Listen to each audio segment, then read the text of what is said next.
So shoutout nga pala sa goodlifemuseum.ph. So siya yung nagbigay ng free sample nito.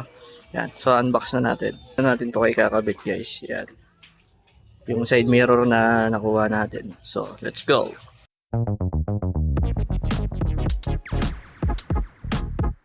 Alright guys, so ito yung laman niya. Meron siyang mirror na round. Then may mga stems. Yan.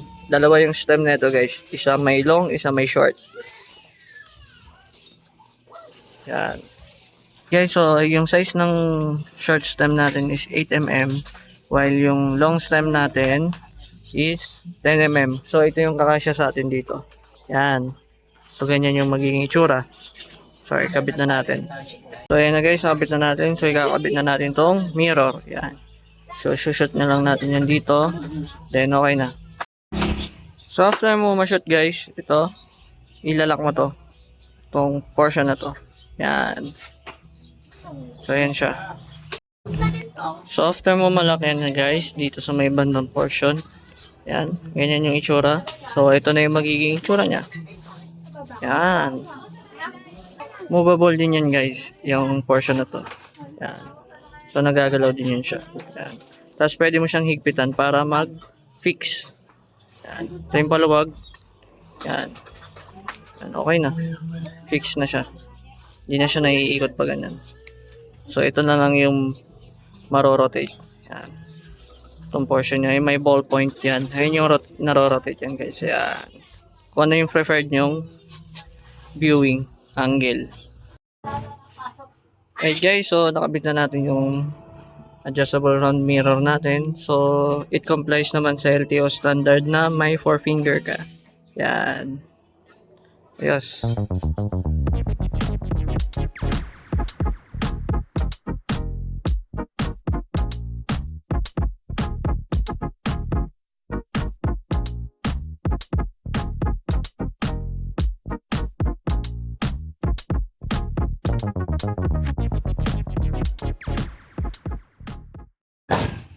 Alright guys, so sa viewing niya, walang zoom in, hindi nakalapit yung object. So accurately siya kapag kung gaano siya kalayo sa likod, ganun din yung distansya niya. So okay siya.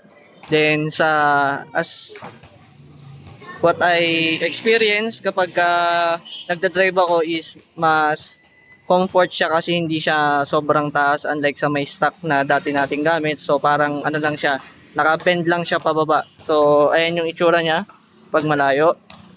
Yan. So ayan yung itsura niya guys. So kapag sa kamay naman, ito lang siya. So maganda siya pang aerodynamics kasi hindi bumabangga yung malaking portion ng side mirror unlike dun sa may stock. So ayan. Kabila. Yan. Right. So salamat po Good Life Museum PH sa tiwalang binigay nyo po and God bless po sa inyo. So yung link ilalagay ko na lang sa description, then follow nyo po ako sa aking Facebook page Jigs, so makikita nyo rin po dito yung adjustable na round mirror. Salamat po, God bless po sa inyo lahat. Bang! Hold up! Whoa, whoa, whoa!